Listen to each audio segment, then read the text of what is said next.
So in 6.3, we're going to deal with these things called box and whisker plots. This picture that you see right here is an example of what a box and whisker plot looks like. It is another way to represent data. Just like before we had frequency tables, we had bar graphs or something called a histogram, and we even had those line plots. Now we have another way to look at data. And it's called a box and whisker plot because there's a box and it looks like two whiskers going out from the box on both sides. And what it's going to show you is going to show you a lot of information in a visual format. So let's look at what it's going to show you. The first thing it's going to show you is what the minimum number is. The far left is the minimum. This is going to be your smallest number. I'm going to write that underneath. Smallest number.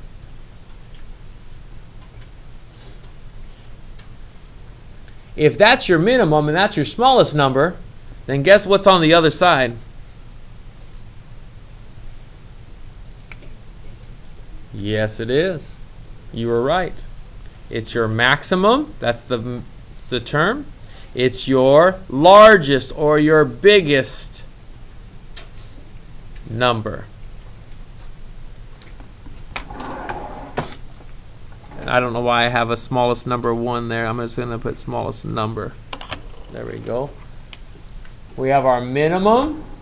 We have our maximum. We have our smallest number. We have our largest number. Then there's going to be this middle part of the box. The middle part of the box is what we remember that we learned last time in 6.2. That middle part is called the median.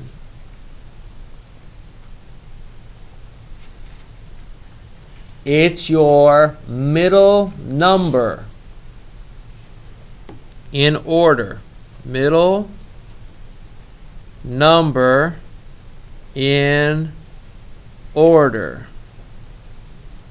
Your middle number, when everything's in order, it's the exact middle number. Sometimes you have to average two numbers if there's an even amount. So we learn, we know what our maximum is, we know what our median is, we know what our minimum is. And it also gives us two other pieces of information that we also have to know. It lets us know this value right here. I'm going to draw an arrow kind of big to the beginning of the box, and that's going to be called Q1 for short. That's our abbreviation. I'm going to say, what's the first quartile? And that's what that is. I'm going to write down that this is first quartile. Q1, let me move that up just a little bit for you.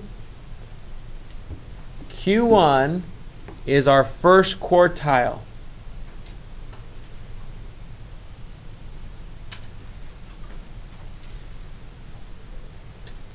It's basically saying this is where the 25% of our data is here and below.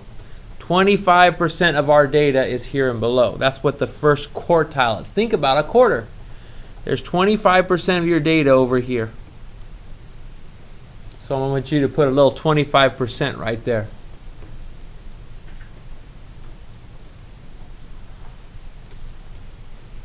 If this is our first quartile, if the median is technically our second quartile, then over here at the end of the box, let me draw an arrow, and it's going to be a little curvy one just to get around here. A curvy arrow right there. This is going to be called Q3 for short. That's how we're going to abbreviate it. And Q3 is our third quartile.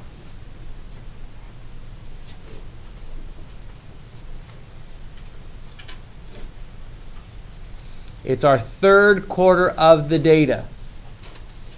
if this is 25% of your data over here, that's 25%, and this is the third quarter, then that means that the box from Q1 to Q3 represents 50% of your data. It's your third quarter. 50% plus the 25% makes a nice 75% of your data. That's what your third quartile represents. It also means that past the third quartile is another 25%, which makes a nice 100% for our graphs. So what you're going to have to do is you are going to have to find all these pieces of information, and you are going to have to figure out what the minimum is, the median is, the maximum is, the first quartile and the third quartile, and you're going to have to make a graph for each one of these things. Before we go and actually do one, I need to write something down about Q1. Okay, so for Q1, I'm going to move this up now. For Q1, what I have down here is cover the median and find the middle of the left side numbers.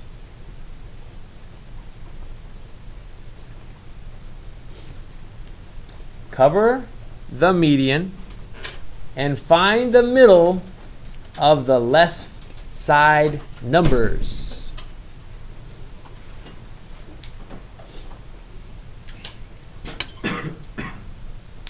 We're going to write something very similar for Q3 as well. Cover the median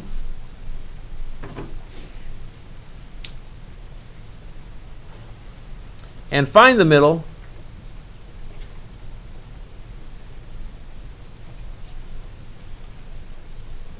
of the right side of the numbers.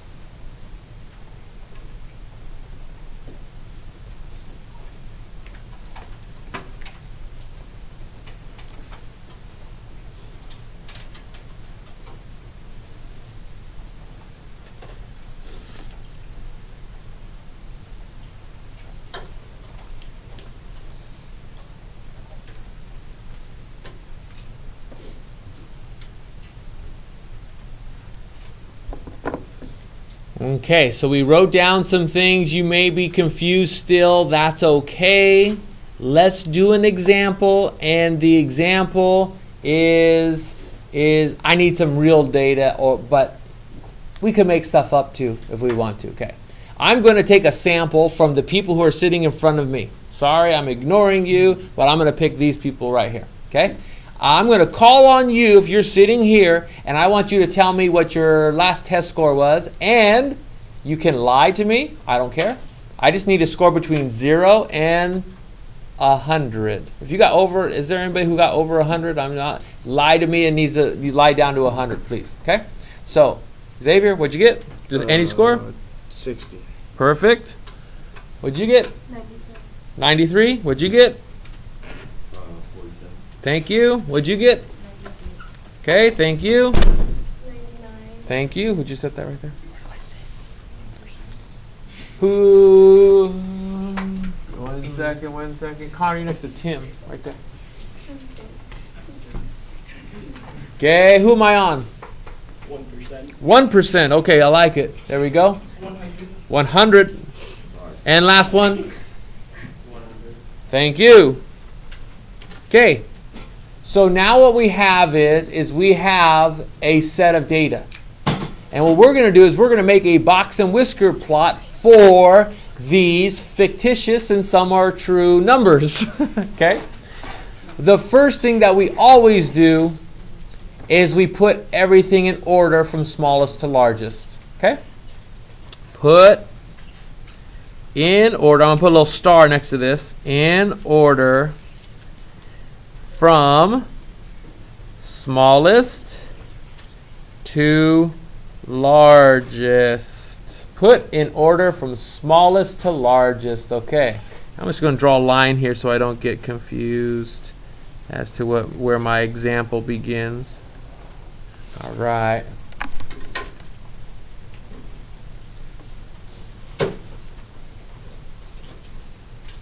So the very first thing I do is, what is my smallest number? I believe it was Connor's number.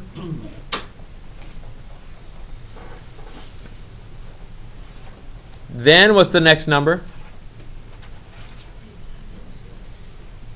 And to stay organized, I cross them off once I find them. What's the next smallest number?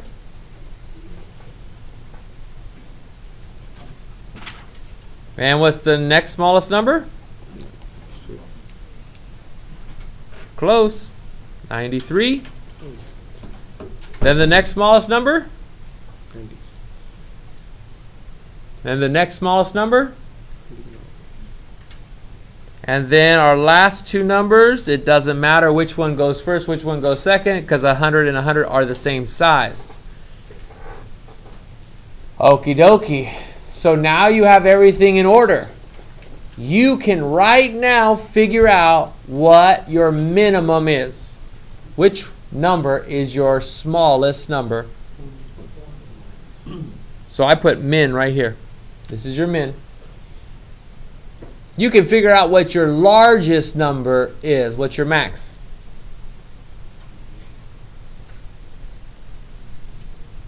What's your max? 100. Thank you. So this is exactly how we do it. The first thing we do is we put it in order from smallest to largest.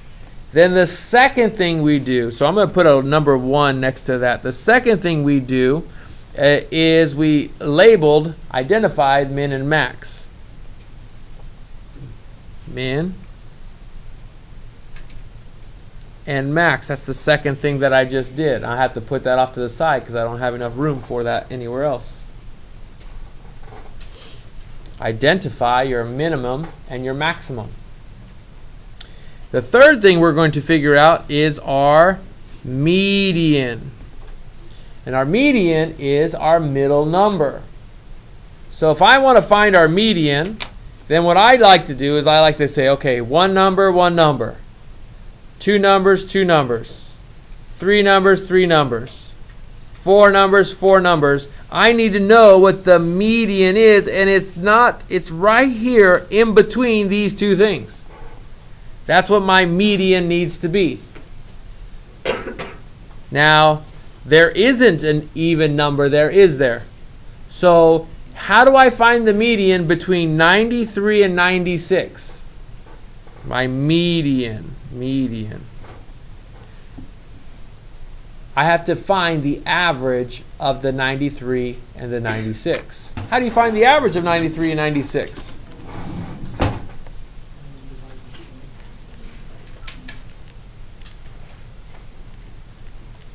What if it's a decimal? That's okay.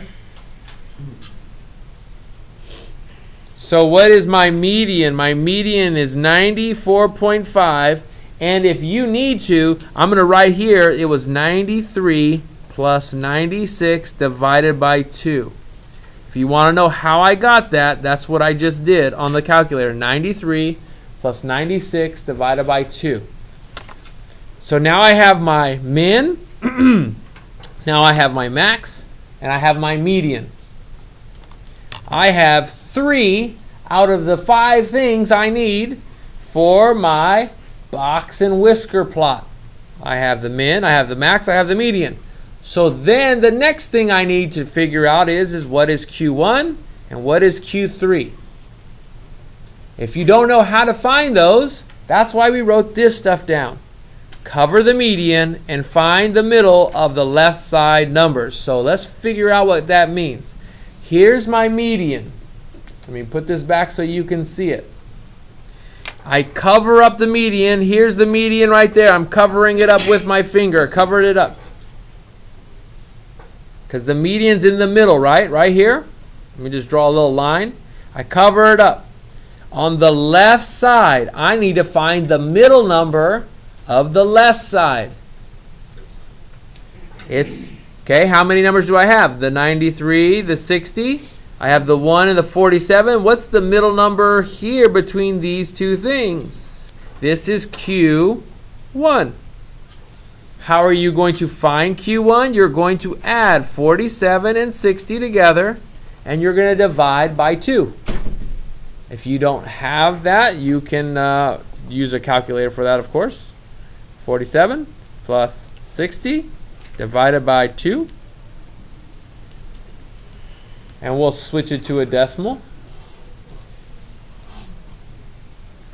I'm getting that is 53.5.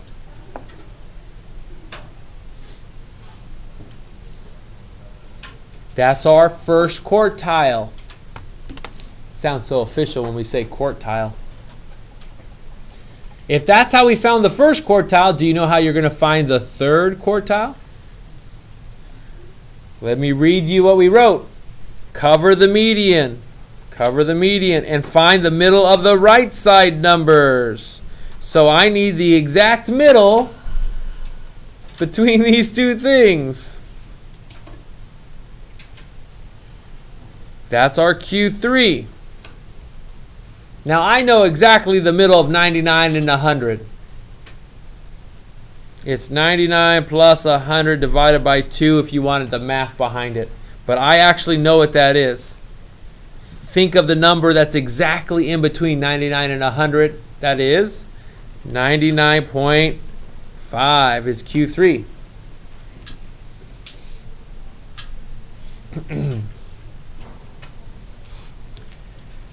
And so now you have every piece of information you need for a box and whisker plot.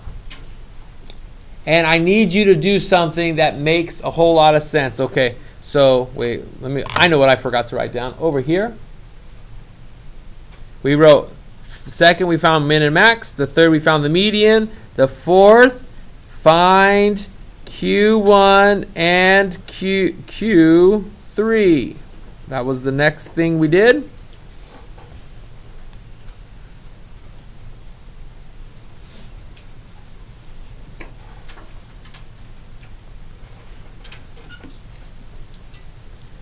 Plot, last step, plot the box and whisker. Now we got to actually make a graph with this. The hard part is making sure we're counting by the same intervals. So here's how we make the box and whisker. We have to go from 1 all the way to 100. So what I'm going to do is I'm going to make a number here. I'm going to start with 0. And I'm going to go to 100. So I have 0 and I have 100. And I got to think, I got to divide this up into equal pieces. 10. So let's see. 50 is going to be here. I might as well go 25 here. 0, 25, 50, 75.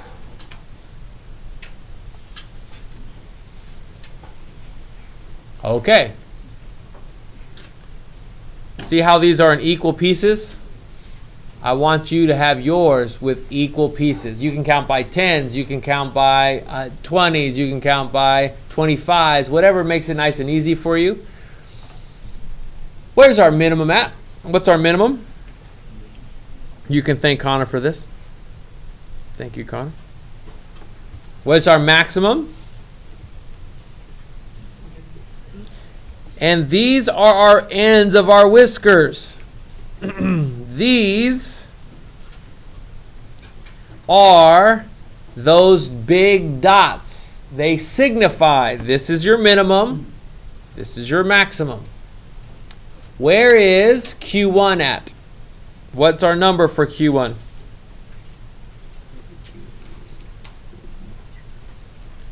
$53.5. So here's 50. 53.5 is going to be a little bit past, and I make a a left side of a box. This is the left side of my box. This is my first quartile. Where's my median at?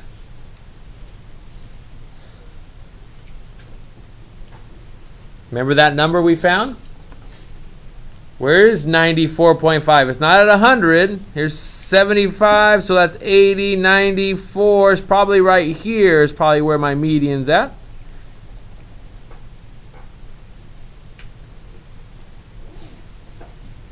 Where's Q3 at? Almost at 100, but not quite, right? There's got to be really, really close. And so I have everything I need for my box and whisker plot. I have my box and I have my two whiskers. This lets you know that the minimum's around 1. Your first quartile's around 53. Your median is around 94 and a half. This Q3 is 99.5, and then over here is your maximum.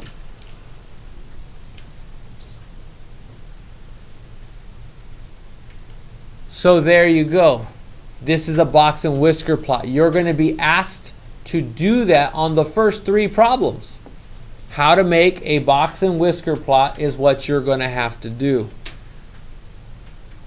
There's a few things that we need to talk about.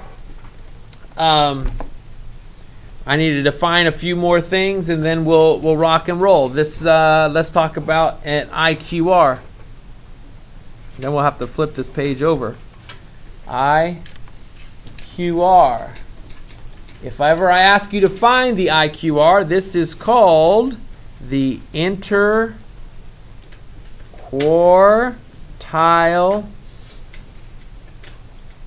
range.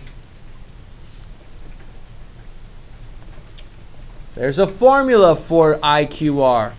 It is third quartile minus the first quartile, Q3 minus Q1.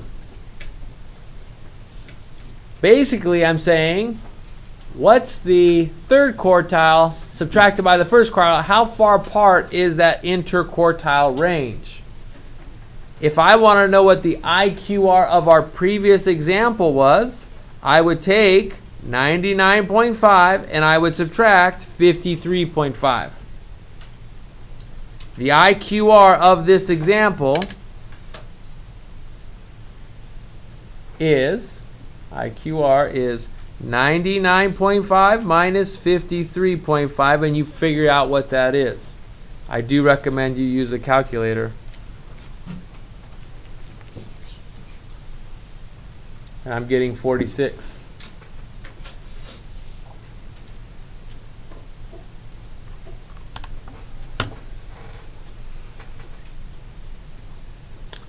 Over. We got to put some more notes on the back side. I got 2 more things to tell you about. 2 more things and we'll be done. But there's only 1 section today, so that's a good thing, right? I know the notes are a little bit longer today. I'm sorry. Outlier.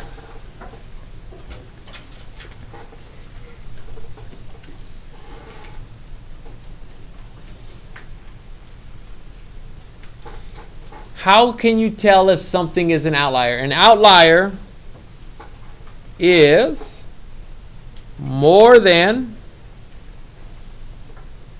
1.5 times away from the box. Thank you.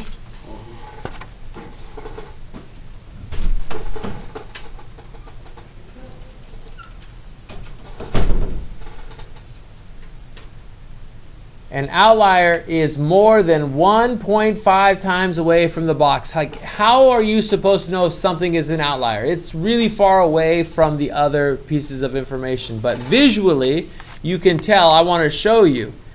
Remember how Connor told us that he had a 1% on the last test? He's here. Is he more than 1.5 times away from the box? Let's look at this. Like, if I were to take my ruler and I see this and I go, it's from here to here, is it more than 1.5 away from the box? He is not an outlier, technically, by definition. It looks like one, but it's not, because we had two other scores that weren't too far away from him. Okay? Don't just assume everything's an outlier without checking. It has to be 1.5 times away from the box. That box distance and a half of a box distance is how you can tell. If these two scores were slightly higher towards the 90s or the 80s or 70s, I think we would have had him as an outlier. The box was just too far apart. Okay. By the way, what happens with outliers? I want to put down here. Outliers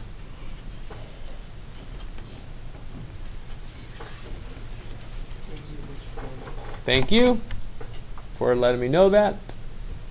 Outliers have the biggest effect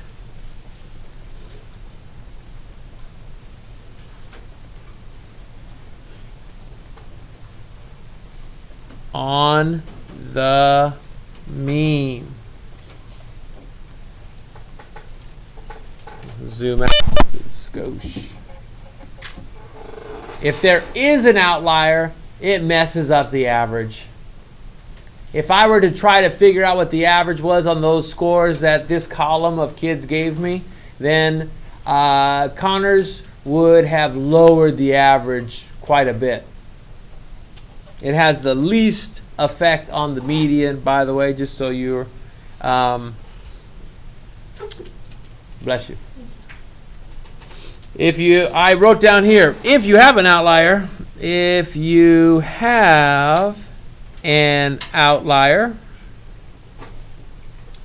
use the median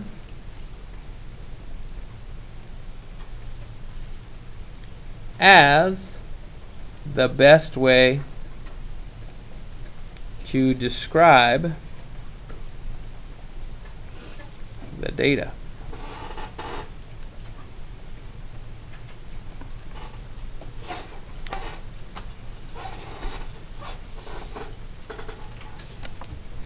The last thing that we need to talk about is something called percentile rank.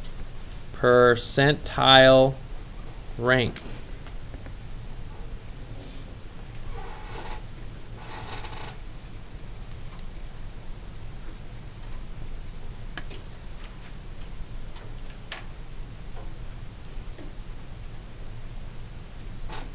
Your percentile rank, the definition of it, it's the percentage of data values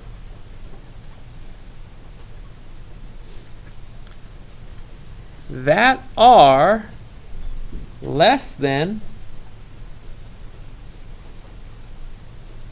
or equal to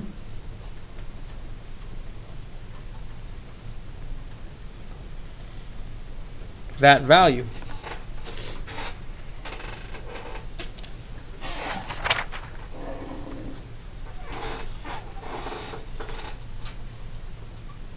I'm going to give you an example of percentile rank.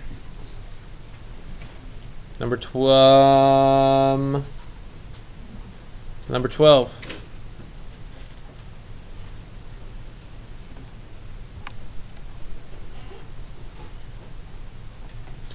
I'm going to write down the problem.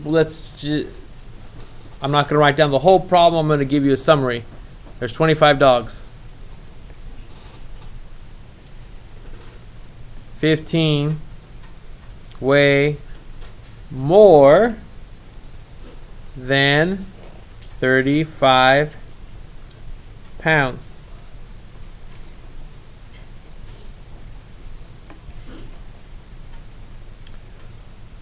What is a dog?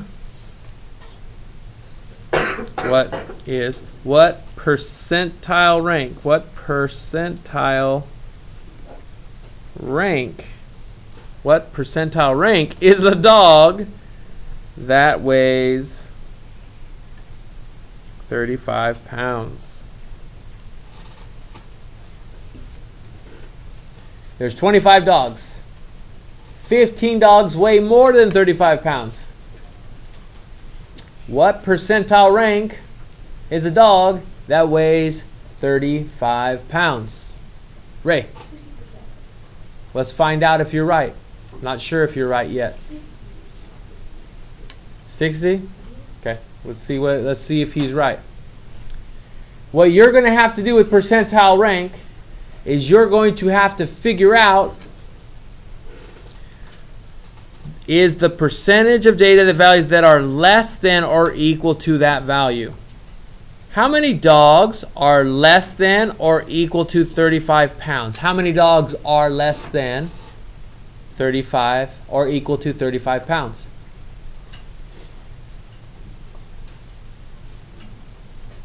There's 25 dogs. 15 weigh more than 35 pounds. How many weigh less than or equal to 35 pounds? Okay, so that's the number that goes on top. So Ray was not right. It's okay. Don't worry. That's why we are learning. This is what the class is about. It's learning. Sometimes we make mistakes. Don't forget what the definition says. It's who are less than or equal to that value. There are 10 that weigh less than 35 pounds, and we divide it by how many dogs do we have?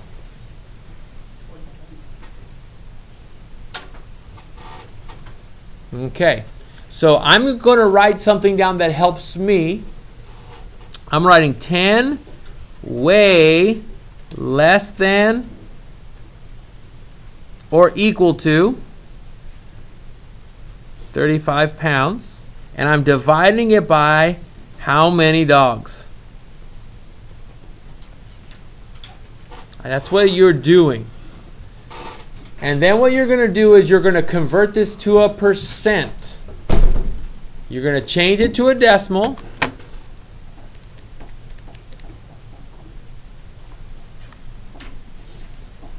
Which is 0.4 equals 0.4. But what is that as a percent? You then have to move it 2 places to the right, and you get that it is 40%.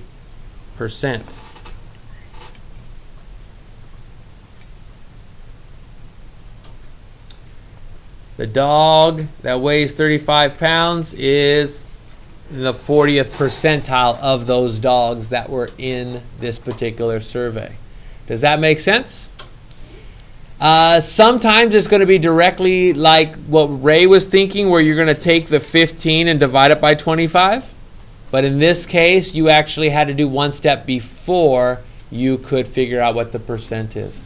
We're going to stop your notes right there.